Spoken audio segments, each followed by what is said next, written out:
नमस्कार, मी वृषाली पाटील बातमीपत्रात आपलं स्वागत करते। या बातमीपत्रात आपण आढावा घेणार आहोत प्रत्येक जिल्ह्यातल्या घडामोडीचा, अर्थात पाहणार आहोत 36 जिल्हे 72 बातम्या। परळीत धनंजय मुंडेंसमोर राजाभाऊ फड यांचं आव्हान। रत्नाकर गुट्टेंचे जावई असलेले राजाभाऊ फड यांचा पवार गटात प्रवेश। शरद पवार, बजरंग बाप्पा सोनवणे, फौजिया खान यांच्या उपस्थितीत पक्षप्रवेश। भाजपचे संभाजीनगरचे जिल्हा सरचिटणीस दिनेश परदेशींचा ठाकरे गटात प्रवेश। वैजापूर विधानसभा मतदारसंघातून लढण्यास परदेशी इच्छुक। वैजापुरातून शिंदे गटाचे रमेश बोरनारे विद्यमान आमदार। अमरावतीतील काँग्रेस आमदार सुलभा खोडके अजित पवार गटात प्रवेश करण्याची शक्यता। 13 ऑक्टोबरला प्रवेश करणार असल्याची सूत्रांची माहिती। नायगाव विधानसभेच्या जागेवरून मवियात रस्सीखेच। नायगावची जागा पवार गटाला सोडल्यास नांदेड लोकसभा पोटनिवडणुकीला फायदा होईल। पवार गटाच्या शिशिर देशमुखांचं वक्तव्य। नायगावात काँग्रेसच्या मिनल खदगावकरांकडून मोर्चे बांधणी। उमरगा विधानसभा माजी खासदार शिवाजी बापू कांबळे लढण्याची शक्यता। आमदार ज्ञानराज चौगुले यांच्या विरोधात ठाकरे गटाकडून उमेदवारीची मागणी, तर उद्धव ठाकरेंनी कामाला लागण्यास सांगितल्याची शिवाजी कांबळेंची माहिती। अलिबाग विधानसभेच्या उमेदवारीसाठी माजी आमदार पंडित पाटील यांचे मोर्चे बांधणी। शेकापचे अध्यक्ष जयंत पाटलांच्या अपरोक्ष पत्रकार परिषद घेऊन जाहीर केली उमेदवारीची इच्छा। निधी खेचून आणणारा नेता पाहिजे, हफ्ते घेऊन चिरीमिरी गोळा करणारा नको। आरोग्यमंत्री तानाजी सावंत यांची खासदार ओमराजे आणि आमदार कैलास पाटील यांच्यावर नाव न घेता टीका। धुळ्यात जिल्हा काँग्रेस भवनमध्ये बैठकीदरम्यान माजी आमदार DS अहिरे आणि कार्यकर्त्यांमध्ये वाद। काँग्रेसचे राष्ट्रीय सचिव काजी मोहम्मद निजामुद्दीन यांची मध्यस्थी। डोंबिवलीच्या 27 गाव सर्वपक्षीय संघर्ष समितीत मोठे बदल। संघर्ष समितीच्या अध्यक्षपदी भिवंडीचे खासदार बाळेमामा म्हात्रे। 27 गावांची वेगळी नगरपालिका करण्याचा विषय पुन्हा चर्चेत। पुण्याच्या भोर तालुक्यातील संगमनेर माळवाडी ग्रामपंचायतीच्या 9 पैकी 5 सदस्यांचा राजीनामा। सरपंच आणि उपसरपंच विचारत न घेता कारभार करत असल्याचा सदस्यांचा आरोप। हिंगोलीत आमदार संतोष बांगर यांच्याकडून महिलांना पैसे वाटप केल्याचा ठाकरे गटाचा आरोप। व्हिडिओ समोर आणत ठाकरे गटाकडून जिल्हाधिकाऱ्यांकडे तक्रार। 9व्या दिवशी मनोज जरांगे पाटलांनी उपोषण सोडलं। महंत शिवाजी महाराजांच्या हस्ते पाणी पिऊन जरांगेंनी उपोषण सोडलं। आंदोलनस्थळी मराठा समाज बांधवांची मोठी गर्दी। आरक्षण मिळालं नाही तर सत्तेत बसून आरक्षण घेऊ, ज्यांनी त्रास दिलाय त्यांना सर्वांना सरळ करणार, जरांगे पाटलांचा इशारा। हिंगोलीच्या कळमनुरीमधील डोंगरगाव पूल येथे मनोज जरांगेंच्या समर्थनार्थ मराठा आंदोलकांकडून जलसमाधी आंदोलन। मराठा समाजाला ओबीसीतून आरक्षण देण्याची आंदोलकांची मागणी। वडीगोद्रीमध्ये ओबीसी उपोषणकर्ते लक्ष्मण हाके आणि नवनाथ वाघमारे यांचं आमरण उपोषण। उपोषणाचा आजचा 7वा दिवस। वडीगोद्रीमध्ये चोख पोलीस बंदोबस्त। जालन्यातील वडीगोद्रीत ओबीसी आंदोलकांचा रास्ता रोको। वडीगोद्रीत मराठा ओबीसी आंदोलक आमने सामने। अमरावतीतील प्राथमिक शिक्षकांकडून पाळण्यात आला संप। शिक्षकांवर लादण्यात येणाऱ्या अशैक्षणिक कामांच्या निषेधार्थ आणि इतर विविध मागण्यांसाठी जिल्ह्यातील 1500हून अधिक शाळा बंद ठेवण्यात आल्या। कोल्हापुरात पोलिसांनी सर्व शिक्षकांना ताब्यात घेतलं। विविध मागण्यांसाठी आंदोलन करत असताना शिक्षकांची सरकार आणि शिक्षण मंत्र्यांच्या नावाने घोषणाबाजी। नागपूर जिल्हा परिषदेच्या शाळेतील शिक्षकांचा सामूहिक रजा घेत जिल्हाधिकारी कार्यालयावर मोर्चा।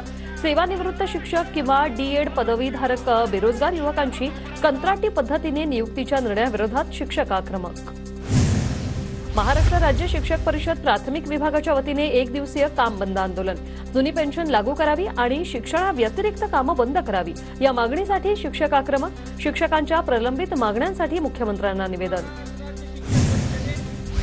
बुलढाणा जिल्ह्यातील 6500 शिक्षकांचा शिक्षक संपात सहभाग। प्राथमिक शिक्षकांच्या संपामुळे जिल्ह्यातील 1500 जिल्हा परिषदेच्या प्राथमिक शाळा बंद ठेवण्यात आल्या। अहमदनगरच्या जिल्हाधिकारी कार्यालयावर शिक्षक संघटनेच्या वतीने मोर्चा। विविध मुद्द्यांवरून आज राज्यभरातील शिक्षक रजेवर। बुलढाण्यात काँग्रेसचे माजी आमदार राहुल बोंद्रे यांचे 3 दिवसांपासून अन्नत्याग आंदोलन। शेतकऱ्यांच्या रक्ताचे निवेदन पोलिसांनी फाडून अपमान केल्याचा बोंद्रेंचा आरोप। शेतकऱ्यांच्या रक्ताचा अपमान करणाऱ्या पोलिसांवर कारवाई करण्याची मागणी। साताऱ्याच्या कराडमधील नडशी येथे भुयारी मार्गाविरोधात ग्रामपंचायतीकडून काम बंद पाडण्याचा ठराव। पुणे मिरज रेल्वे मार्गावर सुरू असलेल्या कामाचा ग्रामस्थांकडून विरोध। ग्रामस्थांकडून जिल्हाधिकाऱ्यांना तसं निवेदन। वाशिमच्या रिसोड तालुक्यातील पिंपरखेड फाटा येथे ओबीसी बचाव संघर्ष समितीचं आमरण उपोषण. लक्ष्मण हाके, नवनाथ वाघमारे आणि मंगेश ससाणे यांच्या आमरण उपोषणाला पाठिंबा. गोंदियातील नगर परिषदेच्या मुख्याधिकाऱ्यांच्या चेंबरमध्ये ठाकरे गटाचं आंदोलन. शहरातील स्वच्छतेसह विविध मागण्यांसाठी ठिय्या आंदोलन. वाशिमच्या मानोरा तालुक्यातील माहुली गावात अवैध दारू विक्री विरोधात महिला आक्रमक. दारूबंदीच्या मागणीसाठी महिलांचा पोलीस स्टेशनवर मोर्चा. सोलापूरच्या माढ्यात प्रांत कार्यालयासमोर स्वाभिमानी शेतकरी संघटनेचं घंटानाद आंदोलन. माढ्यातील तहसीलदाराची विभागीय चौकशी करून तातडीने बदली करण्याची मागणी. सोलापुरात कोतवाल संघटनेचं धरणं आंदोलन. कोतवालांना चतुर्थ श्रेणीचा दर्जा आणि इतर प्रलंबित मागण्यांच्या पूर्ततेसाठी धरणं आंदोलन. परभणी जिल्ह्यात कोतवाल संघटनेचं कामबंद आंदोलन. चतुर्थ श्रेणी दर्जा आणि इतर प्रलंबित मागण्यांसाठी संघटनेचं आंदोलन.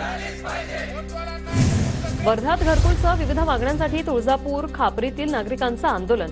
तहसीलदारांना विविध मागण्यांचं निवेदन सादर. अकोल्यात लाडकी बहीण योजनेचा लाभ घेण्यासाठी 6 तरुणांनी अर्ज भरले. तरुणांनी नारी शक्ती दूत ॲपवर योजनेचा अर्ज भरला. बालकल्याण विभाग पालिका अधिकाऱ्यांच्या तपासणीत हा प्रकार उघडकीस.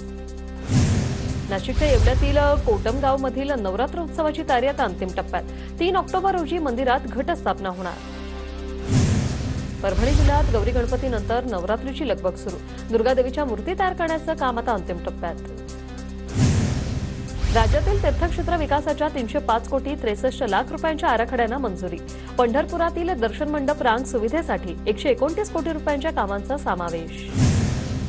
नागपूर जिल्ह्यातील कोराडीच्या 2190 मेगावॅट विस्तारित वीज प्रकल्पालाही मंजुरी. कोराडीत आता नवीन 660 मेगावॅटचे 2 थर्मल पॉवर युनिट येणार. केंद्रीय वन आणि पर्यावरण विभागाने दिली मान्यता. कास पठाराचं सौंदर्य पाहण्यासाठी अधिकृत वेबसाईटचाच वापर करा. कास पठार कार्यकारी समितीचे आवाहन. जायकवाडी धरणातून एकूण 11,528 क्युसेक पाण्याचा विसर्ग सुरू होणार. धरणाचे 4 दरवाजे 1 फूट उंचीवर उघडून एकूण 18 गेटमधून विसर्ग सुरू राहणार. नदीकाठच्या गावांना पुन्हा एकदा सतर्कतेचा इशारा. विदर्भ, मराठवाडा, कोकण आणि मध्य महाराष्ट्रात पुढील 4 दिवस मुसळधार पावसाचा अंदाज. मुंबई आणि कोकणातही जोरदार पाऊस कोसळणार.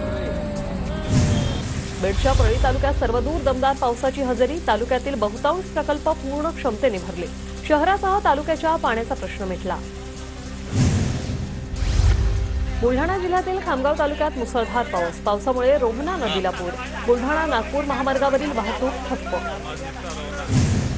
अमरावतीच्या वरुड तालुक्यातील बेनोडा शहीद परिसरात पावसाचा धुमाकूळ. पावसामुळे खरीप पिकांसह संत्रा पिकाचं मोठं नुकसान. बेडच्या परळीत काढणीला आलेल्या सोयाबीनच्या पिकांचं मोठं नुकसान. तातडीने पंचनामे करून मदत देण्याची शेतकऱ्यांची मागणी. वाशिम जिल्हाधिकारी कार्यालयावर आदिवासी समाजाच्या विद्यार्थ्यांचा मोर्चा. धनगर जातीतील अनुसूचित जमातीचं आरक्षण न देण्याची विद्यार्थ्यांची मागणी. भंडाराच्या तुळसरमधील अंगणवाडीत अळ्या असलेले निकृष्ट आहाराचा पुरवठा. महिला बचत गटाकडून शिळं अन्न दिलं जात असल्याची तक्रार. नगर परिषदेच्या अधिकाऱ्यांचं दुर्लक्ष.